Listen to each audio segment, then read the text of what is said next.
Welcome to the CHCI Tech Summit panel. Are you still watching Latinos and Digital Media? This session is possible due to the gracious contribution from our sponsor, Univision.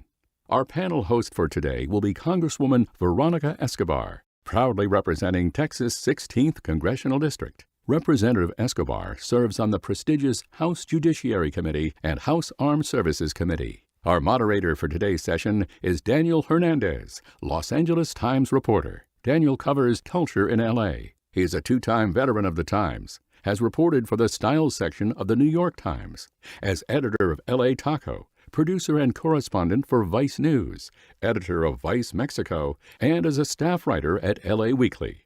Please welcome our opening remarks speakers, Congresswoman Veronica Escobar, followed by our moderator, Daniel Hernandez. Hi, it is a privilege to join you at CHCI's Tech Summit as you all discuss a very important topic, the topic of Latinos and digital media. I'm Congresswoman Veronica Escobar, very proud to represent El Paso, which is Texas' 16th Congressional District. I live in a community that is about 80% Latino. And so I had the great privilege of growing up around people who look like me, sound like me, and a community very rooted in our history and our cultural traditions. We know that in America, our diversity is our strength, but too often we don't see that diversity reflected in national media, whether it be newspapers, whether it be film, whether it be radio, whether it be digital media. And so this conversation is critically important as we seek to create a more inclusive society, a society that celebrates who we are and the uniqueness that we all bring. We have to carve out a path for those conversations and have those really tough discussions. And so thank you for having this conversation.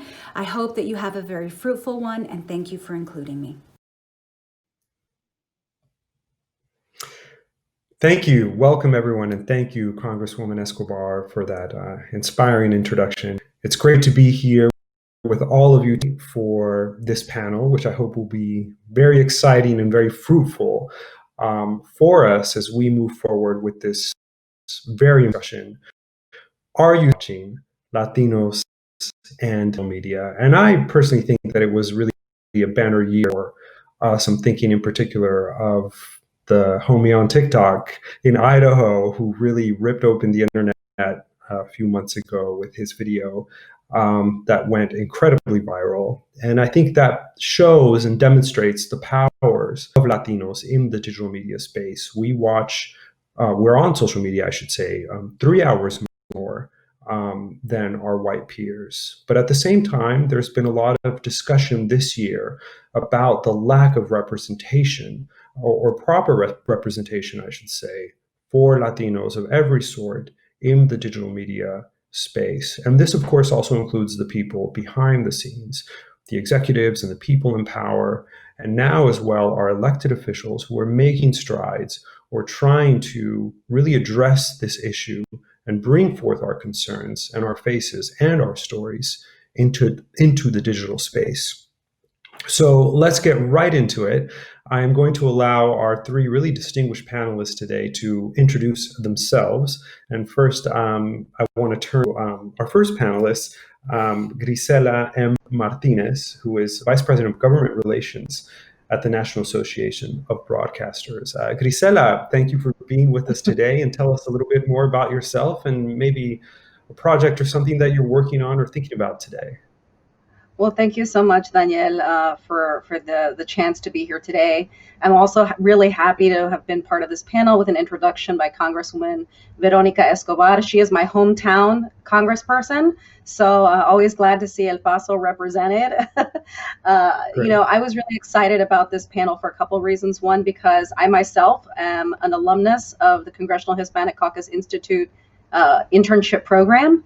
And so it's been a very meaningful program for me, but also too because I love what I do here at NAB. We're the trade association that represents the nation's radio and television broadcasters, and really our advocacy focuses on improving the quality and effectiveness of free over-the-air radio and television, and really preserving what broadcasters do that is unique, which is really localism, right? And so localism in terms of what are we reporting on, who's reporting it, and what does that look like, and who's included in that process, and whose stories are we telling. And so I know at NAB we're very focused on that, and I think as we look at the changing digital media landscape, we're always looking at how do we leverage what we do in the over-the-air space, and how do we continue to provide the quality of news and information that people really trust the most. How do we continue to do that in the broadcast space, but more importantly, leveraging it for the digital space? And so really thinking about the trusted brand of broadcasters and how that lives in the digital realm and with new technology. So very much looking forward to that discussion here, and happy to talk more about NAB and our members, and Leadership Foundation's work on diversity issues writ large. Wonderful. Thank you. Next, I want to turn to Wilfredo Fernandez, who is Public Policy Manager at Twitter.com. Wifi, thank you for joining us, and tell us a bit more about what you're up to. Sure. Thank you, Daniel, and thank you to CHCI for the opportunity for participating in this panel. I work on public policy at Twitter, where we work with governments and civil society groups and all sorts of stakeholders all around the world to serve the public conversation. It's an honor to be able to do this work, and to empower this platform that really gives voice to so many around the world. And really excited about this conversation today. As a Miami native, have always been represented by great congressional Hispanic leaders. So again, an honor to be here. Thank you. Thank you. Next, I want to turn to Carolina, who is co-anchor at Noticiero Univisión Edición Digital. Hi, Carolina. Thank you for joining us. Well, thank you, Daniel. Very excited to be here. As you mentioned, Edición Digital, digital edition. It was a newscast that began about 4 years ago. And traditionally, we see people and shows that began on TV, and little by little, they start building their online platforms. With us, it was the opposite. We began as a social media show, and then it was so successful that it transitioned into a TV show as well. It is a great opportunity to be able to talk to our viewers in a direct way. We have digital reporters, so people with their phones, they can also be witnesses and reporters to our show.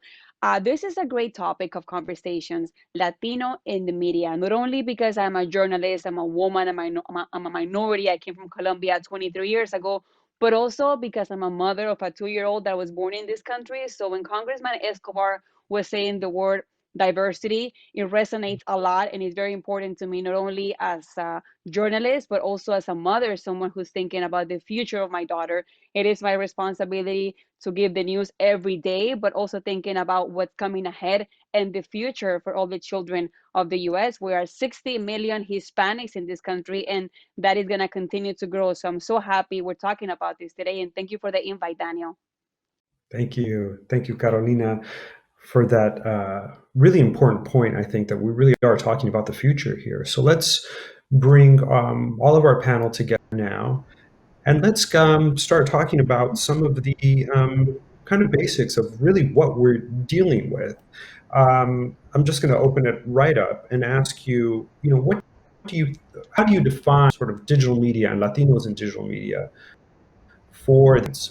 And as we heard, it ranges from on, right, and also all the way down to the apps on our phone. How do you approach with Wi-Fi, the definition of kind of what we're talking about here? Sure. I think digital media is kind of a reflection of what the technology is for that day. So when Twitter started out in 2006, right, mobile apps are not what they are today. And it was designed to really interface via text message and on the web only. So, now Twitter is a very interactive platform that cuts across a bunch of different kind of product surfaces, and now really serves as a way to for other traditional forms of media, newspapers and such, to really get their messages out and engage in conversation around the content that they're producing. And that's really what Twitter is about today. So yes, it's a media platform, but really it's a platform to power and to facilitate the public conversation around so many different topics. Some of the trends that we're seeing, maybe Lisela, if you would address how Latinos are consuming the media and across the range of these platforms. Sure. No, I mean, I think in general, I would say that Latinos definitely are over-indexing on over-the-air television. I think one of the things though that, as I think Wilfredo mentioned, is, we're interested in making sure that our broadcast content is on all of the screens and devices, right, that everybody's carrying around. And I think what we saw in COVID is we saw an uptick in people watching kind of traditional television news, right? Watching the evening news, all of the different things that were happening during COVID, and really those numbers going up quite a bit, both on over the air, but also in the digital space. So I think if you talk to our television stations, radio stations, most of them, I'd say probably many of them have social media accounts where that content is also being pushed out. And so we feel that there was very strong interest and, in fact, an even greater surge during COVID from Latinos, both in English language and in Spanish language, in terms of looking for information. Great. And Carolina, I was really fascinated by the story that you just shared about how this show that you co-anchor made the social to television. Tell us a little bit more about that and maybe what you think it reflects about how the decision makers in a space such as yours are convinced to do something that maybe even less, fewer years ago would have been willing to do. Well, Daniel, it is a reflection that people in the US, especially the Hispanic community, they want to be informed, they want to be part of this country, and they want to know what is going on. And this show began actually 3 months before the 2016 election, when President Trump was running for president for the first time. We had a lot of interest of people trying to know what was going on with the election process. And we found out that people really, really wanted to be informed, and people also wanted to become part of it. I think it's a great challenge now that we have all these viral videos and that people get their news first on their phones rather than sitting on the couch and waiting for the 6 p.m. newscast.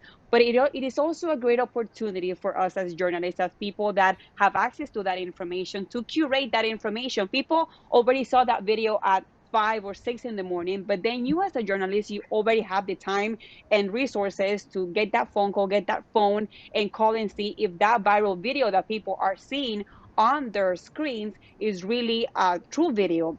And as you mentioned, the show Edición Digital, it was just a great challenge for us to be able to transition that show from the screen of an iPod of a phone to a television show. But it shows that people want to be informed, they want to be part of this country, they want to continue to contribute to what it is called the United States. Yeah, definitely. So now I want to just open the question broadly to you. What are the barriers that we're talking about here? There really was such an outpouring that's actually continuing right now of the lack of real representation for U.S. Latinos, U.S. Hispanics, who are now the largest subgroup in this country, and are really destined to really change the demographic face of this country. What do you think, if anyone would like to jump in, about what are some of the barriers that we're facing here, and maybe some of the ways that we can begin addressing them? Sure. I mean, I'm happy to start us off. I think if the two things I would point to are probably access to opportunity and access to capital. And so what I mean by that is access to opportunity. I think a lot of times when people think about getting into the broadcasting industry, or they think about getting into the entertainment industry, they think about being in front of the camera, right? Or, in front of, let's call it in front of the microphone, instead of behind the microphone. They don't always think about the jobs that really allow you to rise within the industry. So sometimes that can be advertising sales, sometimes that can be engineering, sometimes that can be managing a newsroom, journalism, managing a newsroom. There's a lot of different paths to becoming a leader in the industry and in broadcasting. And a lot of times those can often lead to other opportunities as well beyond broadcasting. And so I think that one is just knowledge and not kind of seeing a path. And a lot of times I think, we have several programs at NAB that we focus on to try and kind of make sure that people know the opportunities that are out there. But then the second half of that equation is access to capital. So if you're somebody that's interested in, buying a radio station, in buying a television station, and potentially converting that into something larger than just over the air, I think that it's access to capital. How do you get the funding to do that? Who are the opportunities to partner with other people? Who's selling a station that you know of? And so I think those are the main ones in our industry, I believe. And definitely we have a long way to go in terms of, I think, increasing those opportunities. And I'll add to that.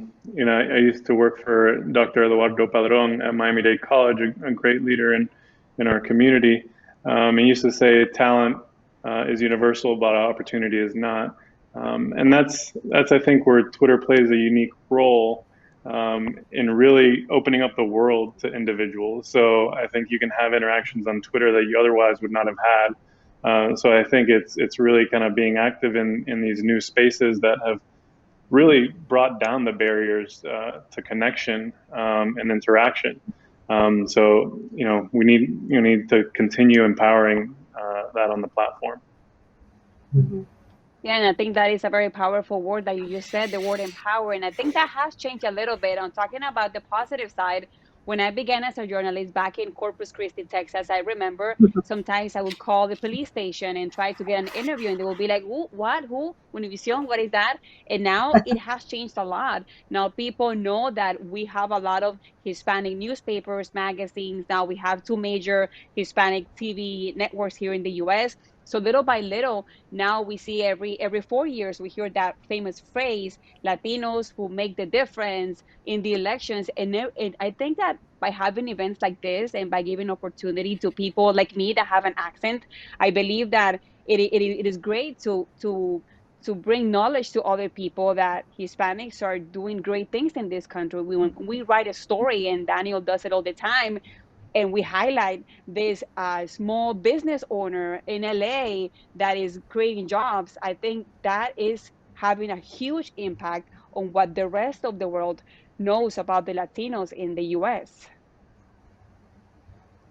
Yeah, totally. I mean, I think it also has become imperative just because of the kind of anti-Latino vitriol that has become, unfortunately, so prevalent in this country.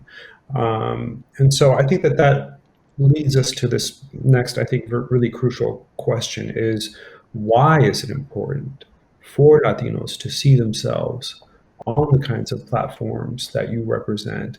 And in particular, we have not been totally invisible, going back to the dawn of cinema and the dawn of radio and even the dawn of news media and newspapers in this country. There has always been a Spanish language component, however small or marginalized.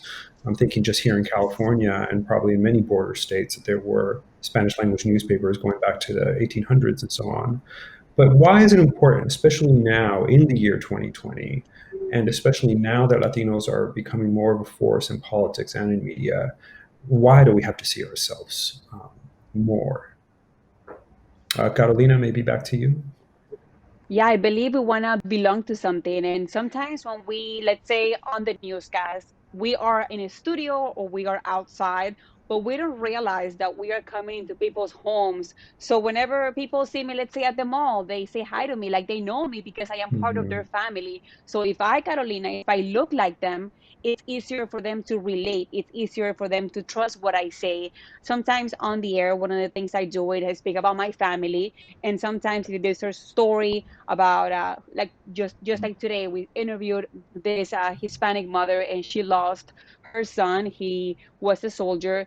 And at the end of the story, of course, I have to say that I understand her pain because I'm also a mother, I'm also Hispanic. I also understand how proud she was of her son. So when people turn on their TV, when people turn on their computers, their telephones, and see someone that looks like them, it makes them relate. It makes them say something like, okay, she could be part of my family. Yeah, no, I think what Carolina said about belonging, that sense of belonging, that sense of belonging is core to how people understand their place in their families, in their communities, in the workplace, and it helps push back against Danielle what you talked about in terms of the other, right? When we're kind of portrayed as the other, it's much more challenging to do that when we have a visibility at the level that somebody like Carolina has, right? And so I think that is what contributes really to, I think, changing the narrative around who Latinos are and what's possible for us. Yeah. And I'll add that it kind of leads to greater innovation. So if we have more diverse perspectives on the input side, our output is much stronger. So, whether it's at the boardroom or in our workforce or on our platform, you want to bring as many perspectives to the process as possible. So I think just all of our products improve when we have diversity of stakeholders. Yeah, and would you say that it's also important for, you mentioned others we set up, but for other groups and other demographics to see us and to feel, quote, more comfortable with kind of welcoming the diversity of Latino stories into what is the overall narrative of this country? Talk to me a little bit about that, maybe.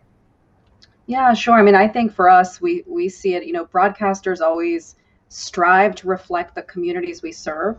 And so hopefully when you're looking at what broadcasters are doing in particular communities, whether it's El Paso, where, Congresswoman Escobar is from, whether it's Los Angeles, whatever the city or location is, hopefully whoever is both working, in front of the camera or, talking to the community, there are people that look like that person, right? In the decision making roles at the company or the station, and also to, in how we are reporting, because news is such a huge part of how we communicate with the public.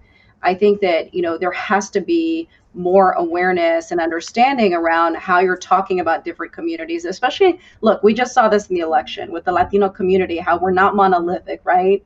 And I think a lot of times people talk about the Latino vote, but it's really about, the Mexican American vote, the Cuban vote, maybe it's about the Venezuelan vote. There's a lot of different nuances to who we are. And when you have people in, roles that understand that, then you can communicate that more easily with the public. Yeah.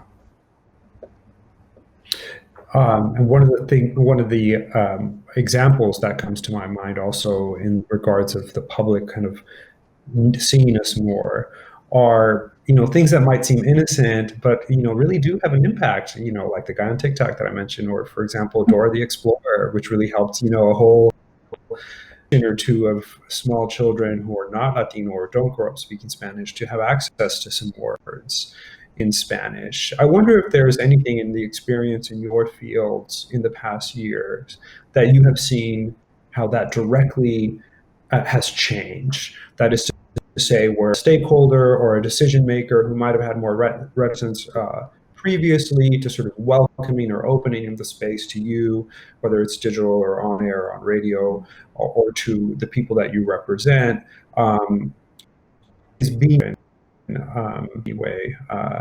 Maybe Carolina, how has things changed, and particularly where you work over the past few years?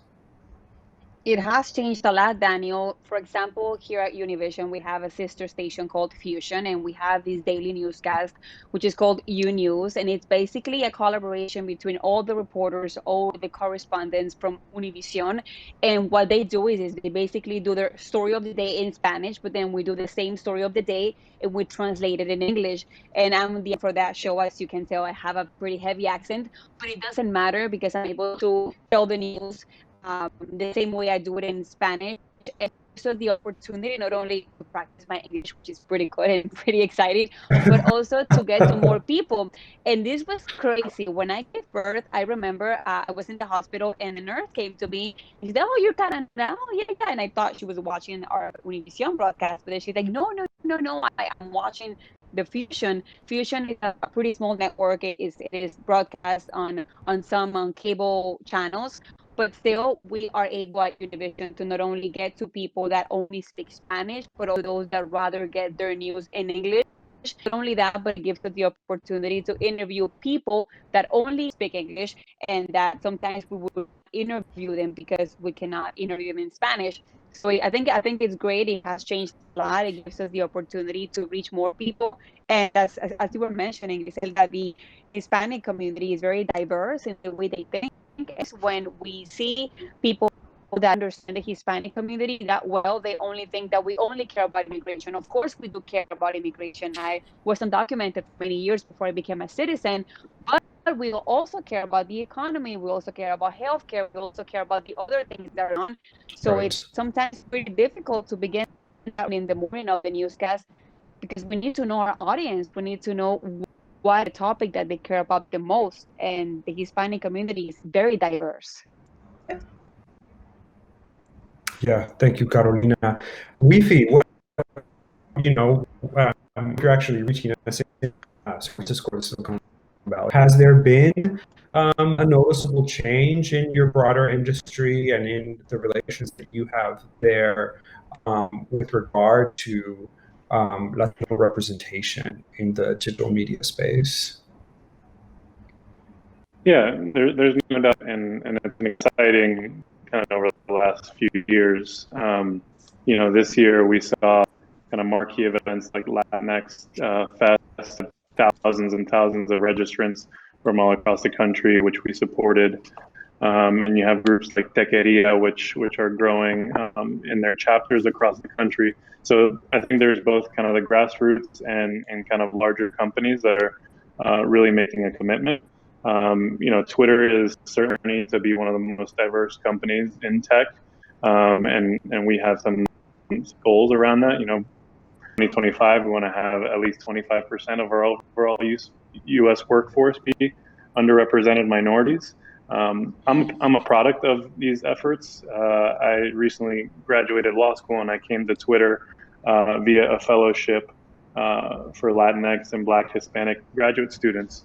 We're investing heavily in workforce development programs and like the and apprenticeship programs that give folks from anywhere with any educational background an on-ramp, a paid on-ramp to an apprenticeship at Twitter that tends to result in a full-time position. So it's things like that are kind of targeted and surgical, but also supporting kind of the broader grassroots community around Latinos in tech is part of our strategy. Mm-hmm. And Grisela, I'm so curious in your relationship to people on the Hill and in your direct relations with members of Congress and representatives of the government. Have you seen any noticeable shifts over the years, and maybe with the Republican side, which tends to be less tenable to some of these concerns? Yeah, no, I think there's definitely a very strong interest in looking at these issues. I think Congress has looked at them pretty consistently over the years, but this Congress in particular, there's been quite a bit of activity at looking at diversity in the media, and I think we can expect more of that in the new administration as well. I think we've seen activity both in the House Energy and Commerce Committee with looking at ownership And for our end, we support a program called the Diversity Tax Certificate, which is basically legislation that would allow more representation in the broadcasting space by underrepresented populations. So whether you're African American, Latino, API, it would basically help those folks buy television and radio stations and become owners. And I think we've also seen the Judiciary Committee, House Judiciary Committee, at the urging of Congressman Joaquin Castro and Chairman Jerry Nadler, really looking at the issues of representation as well, and what can Congress be doing to improve on all those fronts and kind of help the industry along. And so we feel very good about the progress that's being made, but obviously there's still a ways to go. I want to come back to you about that because I did watch the House Judiciary Committee hearing on Hispanic media representation that was conducted not directly at the impetus of Congressman Castro, but really because of the leadership role that he has taken this year in that space. Does that basically up the ante for you in terms of your visibility and role in advocating for the legislation that you just mentioned, for example, and for other initiatives that you might have? Yes, no, for sure. I mean, I think there is always more that everybody can be doing, and I think in our industry we recognize that we need to be doing more as an industry, but also that we want to do more as an industry, because again, going back to this core tenet of the kind of broadcasting ethos is that we want to reflect the communities that we serve. That's who we are. We're really about localism. And so for us, it's exciting. I mean, the Diversity Tax Certificate program got further this Congress than at any other time since its introduction. And so for us, that was very exciting. I think we're hoping that in this next Congress, we'll actually potentially move towards passage of that bill. So I think that'll be exciting for our entire industry. And I think that there's just, there's always going to be something in this space. And I think, again, just going back to kind of looking at a Congress that's more diverse than it's ever been, and will continue to become more diverse. I think this is just going to continue to be an important issue that's at the top of the congressional agenda, and certainly I expect the President-elect Biden will be interested in that as well. Very cool. And let's talk a little bit about localism and what that means for us, because as we've seen post-election, the narrative went from being surprised that Latinos were not a monolith to now suddenly this open and kind of chaotic discussion of what it even means to be Latino, or even if we need the term or terms Latino, Hispanic, Latinx, etc. The community is clearly incredibly diverse, and even the binding principles we have are called into question. Not all of us are bilingual. Should Brazilian Americans, for example, who speak primarily Portuguese, be included in this group?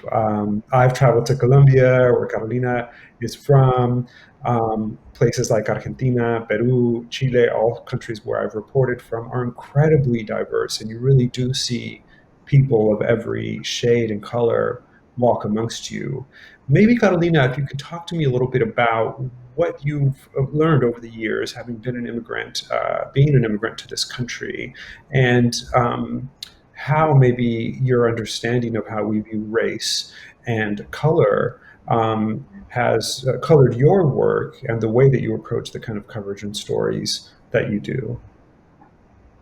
I believe it makes us more human when we cover a story. Sometimes they tell you that as a journalist, you cannot be part of it, but I think that's wrong. I think we are human beings like them. We also have blood in our veins. So yes, being in this country, having come to this country as an immigrant, having been undocumented for so many years, makes me understand so much and have more empathy when sometimes I do a story about DACA and I understand the pain a family is going through when they know that a family member could be deported.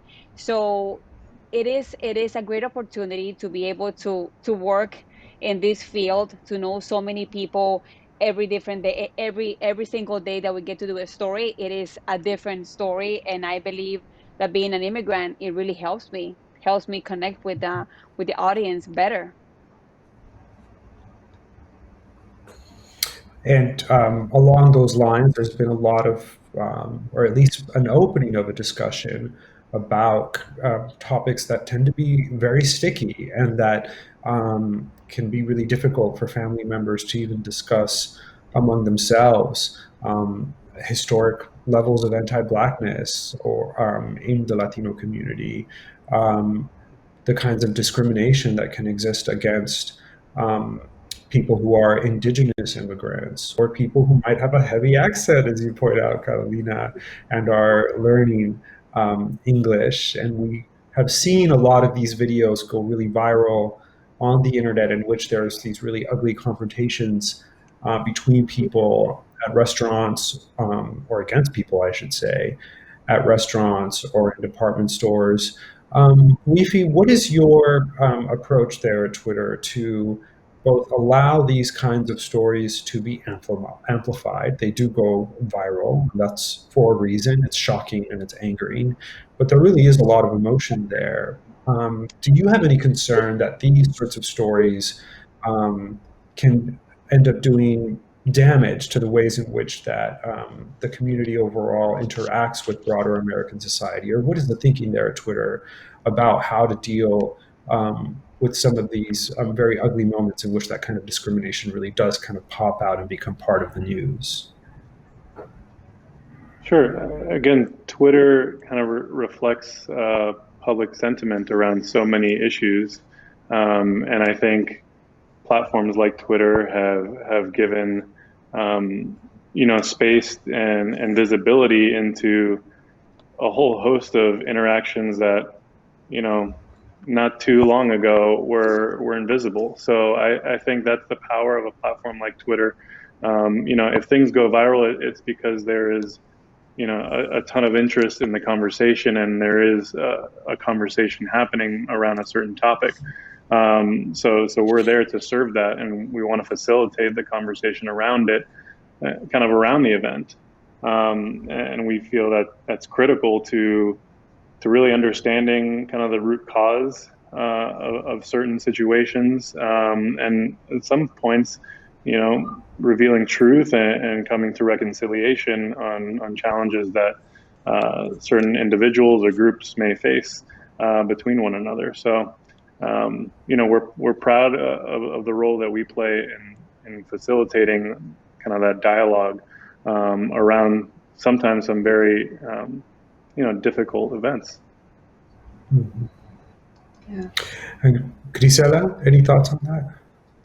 Sure. I would just say that, I think for broadcasters, we are constantly striving to tell stories accurately and report on news accurately. And a lot of times that really requires reporters to understand people that are not like them, right? Or to understand kind of different points of view, understand the different nuances in covering stories around race or ethnicity. And so NAB several years ago partnered with the National Association of Hispanic Journalists, National Association of Black Journalists, and other groups to put together what we called an awareness and reporting toolkit that really was meant to be kind of guidelines for field reporters, photojournalists, news management leadership on kind of how to have these tough conversations, right? How to cover stories that may be tough stories to cover that deal with these issues, whether it's race, whether it's ethnicity, sometimes religion. We've seen a lot of kind of ugliness in that realm as well. And so just making sure that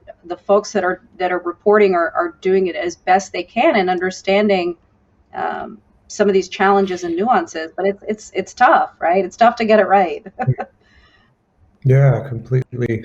A lot of interesting questions are coming in actually right now. So I think, and actually reflects what I have as well. So I'm going to turn to this question of misinformation and this very difficult topic. And we feel, unfortunately, we're going to put you on the spot because you have one of the most prominent users of Twitter platform who is one of the chief sources of misinformation.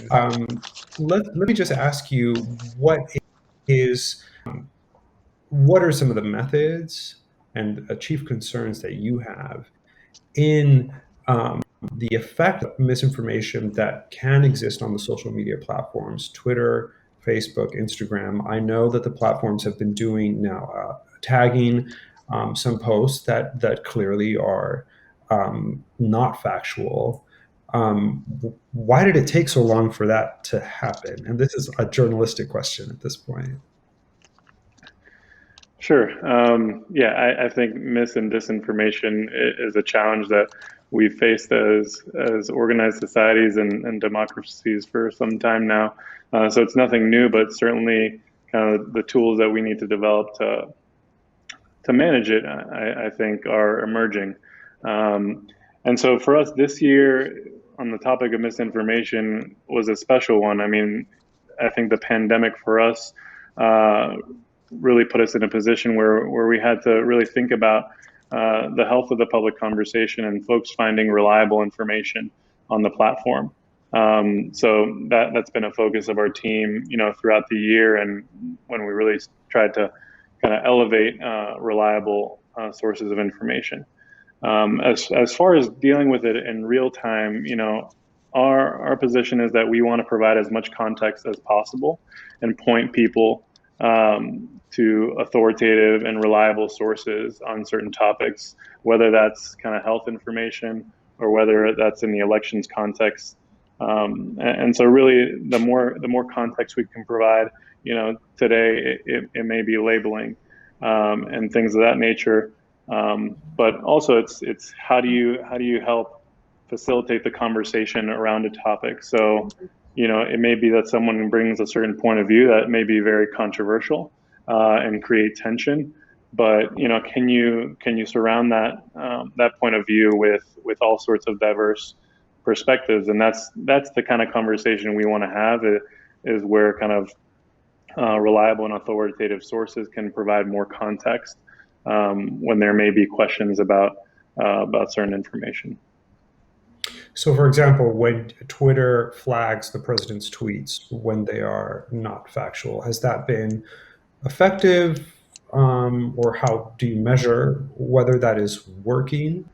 And also, what do you answer to the folks who say, well, that's censorship? Well, I think, leading up to the elections, we made a whole host of investments and product and policy changes. And we tried to, be very clear about that up front. When it came to elections results, we wanted to point to authoritative sources that had called the elections. So again, kind of providing that context was key. And so really kind of that's our sole aim. Our aim is not to censor anyone, but really to provide more context around the information that's perhaps in dispute. Carolina, how do you handle the question of misinformation? I know that Facebook comments are just a petri dish of every kind of conspiracy theory that you could possibly imagine. And a lot of times our tíos and tías and abuelos and abuelas are really susceptible, and particularly those who only speak Spanish or who are consuming their news on social media. What's your approach to that?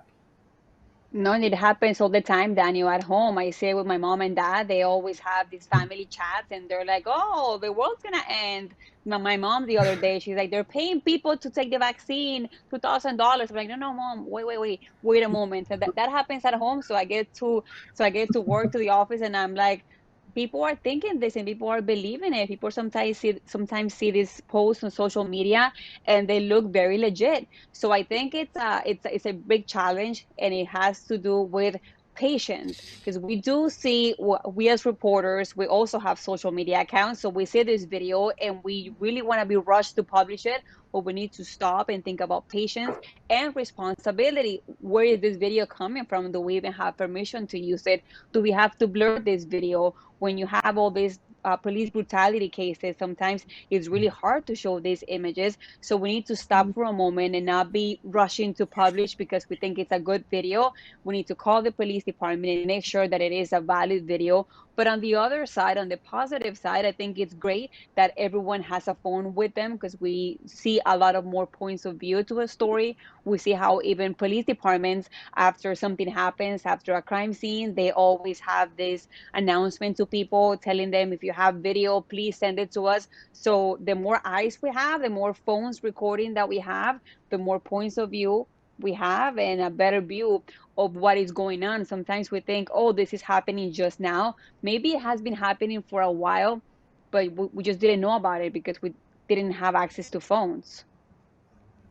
Totally. I mean, I think it's important to emphasize to the public as well that as journalists, before we take something from social media, from Twitter, for example, or Instagram, and put it on in the pages of the newspaper or on the evening newscast, we really do make every effort to triple verify, from sources is, true and current. And I personally often find myself just stuff on people in my network of friends and family of stuff that they are posting that is inaccurate, but I really have only myself to do that.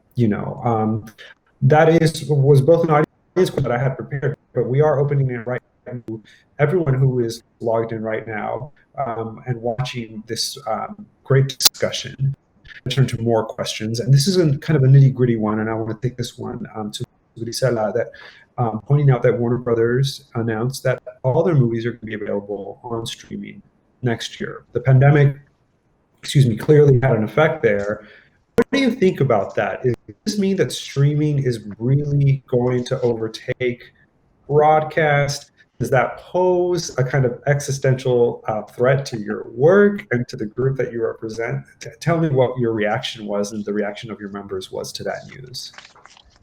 Well, I haven't talked to too many of our members, so I'll just say broadly that, look, I think that what broadcasters do is very unique. Again, no one really does localism the way we do, right? You can turn on your local TV station and you can see content that is local to your community. You can see news that is local to your community. When you turn on your radio station, you can hear the same thing about what's happening in your community. And so I think that's definitely what separates us a lot from streaming. And I think one of the interesting things is actually during COVID, as I mentioned before, we saw a really big uptick in television viewing, and I think as well as in some radio viewing as well. And so what we're seeing is that I think as people are starting to cut the cord, they are returning to broadcast, and I think that people understand the inherent intrinsic value of what we do and how it's unique. And so for me, I think that there's definitely kind of when you look at kind of what's happening in the online space, there are existential challenges, right? I think there's existential challenges to both the newspaper industry as well as to the broadcast industry in terms of how are the tech platforms impacting what we do, and how are we able to kind of I think also monetize what we do, so that we can continue providing the value that we do to the community. And so there are some challenges there, and Congress has been looking at that issue, pretty closely this year. The House Judiciary Committee, as well as the Senate Commerce Committee, have both looked at this. There's some reports that came out earlier this year looking at kind of the impact of technology on journalism specifically and on broadcasting and the newspaper industries. And so this is something that Congress is concerned about, and we feel good about a more robust discussion in the next Congress. And, we'll see where it takes us. Definitely. We have a question from Pablo Menendez in Florida. Can we pregunta, what is the effect that the digital media space had on the Latin vote in 2020? We touched upon this a little bit earlier. I wonder, for Wifi, what were some of the effects that you saw there in terms of, how the platform was able to, let's say, encourage more Latinos or more young people to vote, and what were some of the things that occurred there this year in terms of the election? Sure, and I think we sometimes easily forget that this year was a census year as well. So we did a ton of work on that end to help get that message out whether it's a search prompt for people that were searching for information about the census. We did some public service announcements in Spanish. We work with several different organizations like NALEO, Hispanic Federation, LULAC, Unidos, on voter education, kind of training their folks on how to manage campaigns on Twitter, as well as government partners on kind of other public service announcement type campaigns around the elections. It was also a focus on kind of making sure folks knew who their candidate was when they were interacting on the platform. So making sure as many candidates as possible across all the different levels of races throughout the country, local up to federal, were labeled as such and verified, so people knew who they were interacting with on the platform, and other voter assistance tools and activations on the platform. So there was a ton of work that we did leading up to the election to make sure everyone had kind of the right information and knew what the process was. Yeah, I definitely noticed when I would log onto Twitter or some other platforms, when I would get that box telling me this is where you can register to vote, make sure you register to vote. And there was really a lot of help from celebrities, quote unquote, high profile users on the platforms who were involved in that effort. Carolina, I wonder if in your work you saw more activity on that. And you mentioned that Edición Digital started right around the 2016 election. Compare that maybe to what you saw and the work that you did during the 2020 election. Well, people were very interested in knowing about what was going on the election side. People, Latinos, wanted to know about politics, about who the person was going to be in the White House. For us, we had a beautiful campaign called Vota Conmigo, Vote With Me, in which we were telling people to go vote and share that beautiful moment in history for them. We kind of made it look like a party. So you were invited to this huge party. You want to be part of it, which was the elections. You want to be part of what was going on in the country. We also had this segment called the Gen Talks for young people in TikTok. So it was kind of a mixed segment in which we had young people that were very knowledgeable about the voting process, and they had different points of view. We had some Republicans, we have some Democrats, and they were able to express what they were hoping for the next 4 years. So I think it was a great opportunity for us to get in touch with our Hispanic audience and let them know that we had all the information. And I see it all the time. I believe 4 years ago, it was a little different than now. People are more diverse right now when it comes to their opinions on social media and when it comes about politics. Yeah. Magda Sanchez in Texas asked us, and I think he or she means us as in the audience, what can we do to ensure more Latinos and Hispanics are portrayed positively in digital media and in broadcast? And I think that that's a very amorphous term. You could argue that a positive representation is one that is a marginalized one, or one that maybe jars or contradicts general narratives. What are your thoughts on this question of positive representation and getting back the stereotypes that have trailed us for so long, especially in fictional type of content, scripted content, as gangsters, as house cleaners, etc., as illegals, quote unquote? Priscilla, what are some of the thoughts that you have on this really controversial topic? Yeah, I mean, I think it goes back to kind of where we started at the top of this discussion is, who's making those decisions, right?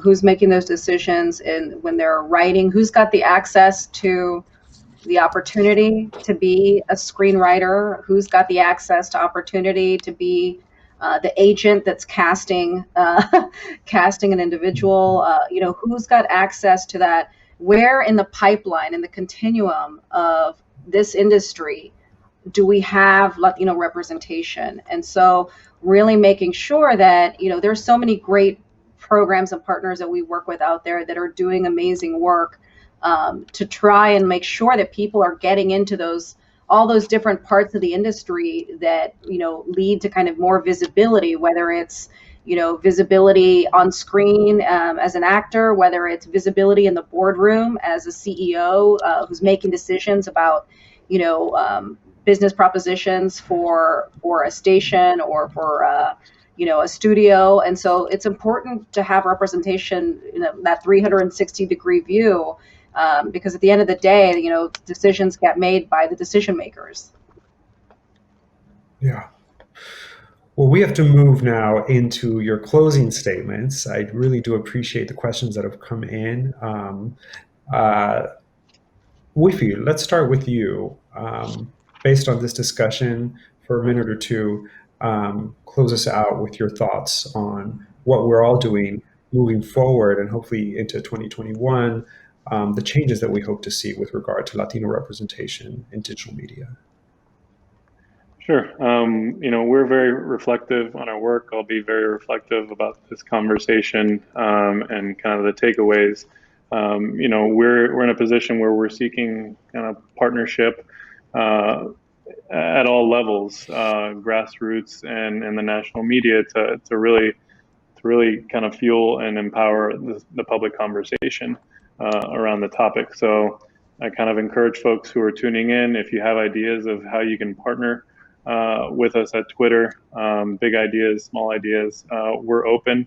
We know that there's a long arc to this work, and we're ready to embrace it, because we have ambitious goals as a company to reflect the communities that we serve. So, thank you to CHCI. I look forward to working with folks there over the next year, and to Grisela and Carolina and Daniel. Thank you for embracing me on this platform. Thank you. Carolina, your closing Daniel, thoughts. I'm so glad, Daniel, we're talking about this. I believe it is the first step to anything, that we have to understand that this is something that is going on. I'm really happy when I get to report the news. And let's say we said the other day that President-elect Joe Biden was going to have the most diverse cabinet in the history of the US. So it is our job as journalists and as people that live in this country to hold him or anyone accountable to what they are saying. Hopefully we can have this conversation in about a year or two and say, yes, more people are being elected to office. Yes, we have another Hispanic network. Yes, we are seeing more people in Hollywood, not only 3% of lead actors being Hispanic, we have 10%. So the first step is talking about it. And I am really thankful that you guys thought of me and thought of Univision to be part of this panel. If we talk about it, more people can hear about it, and maybe it will get to the right ears and changes will be done. Thank you, Daniel. Thank you. Grisela? No, I couldn't agree more with everything that Wilfredo and Carolina said, and just thank you again for convening us and moderating this panel today. I think, as I mentioned, NAB has a number of programs that we do that kind of span the continuum of the workforce pipeline, and look to kind of place people right at those different roles in broadcasting, so that you have folks in the entry level and folks at the CEO and ownership level and everywhere else in between. And so we work really hard at that. But I think part of that is key, like Wilfredo said, is the partnerships, right? The partnerships that we're engaging on with partners like CHCI. And I have a great story that I hope this gentleman won't mind me using. I had the chance to meet a CHCI program participant earlier this year, and he was in DC for an internship that he actually did with Univision, and he had not ever worked in the industry before, and he went back to California and ended up loving his experience with Univision so much that he got a job with Univision in Los Angeles, but doing advertising sales, something which he told me that he didn't even know kind of existed. He just wanted to work for Univision. And he just was so excited about it because he loved the culture and the brand and what it stood for. And now he really loves working in advertising sales. And so that's a career path that he didn't even know existed. And so I think we need to do a better job of making sure that people know what the opportunities are, and fostering their ability to kind of get into those roles and then continue thriving, because I think that's how you keep, changing the diversity within like the industry writ large. Well, thank you so much, Grisela Martinez of NAB, Wilfredo Ruifi Fernandez of Twitter. Thank you for joining us, and Carolina Sarasa of Univision Film Digital. This has been an incredibly inspiring discussion. I hope that everyone who is watching right now really takes heed of some of the insight that our panelists shared with us today and moves forward and responsibly, I hope, and I would add, in your digital media and in how you consume the news media and how your tios and tias and abuelos and mamas and papas do as well. And I also want to just encourage you to engage directly with your local news outlet. As Grisela Martinez said, I also believe a local approach is supremely important in engaging and in making sure that us as Latinos are advocating not only for the issues and political concerns that really concern us and have to do directly with us, but with those that have to do with the broader community. And so subscribe to your local newspaper. Yes, they still exist. And yes, you should do it if you're under 50, like I am. And also, check in with your local radio station and your local news station while you're streaming of Netflix and of the national outlets and the other streaming services. Make sure that you're still grounded in your community, I would say. So with this panel, thank you for the Hispanic Caucus Institute for inviting us to discuss, are you still watching Latinos and digital media? Thank you to Gabe Arteaga and his team. And I hope that you can have a very fruitful discussion and a safe holiday. Thank you all. And with that, I'm signing off. I'm Daniel Hernandez with the LA Times here in Los Angeles. Thank you.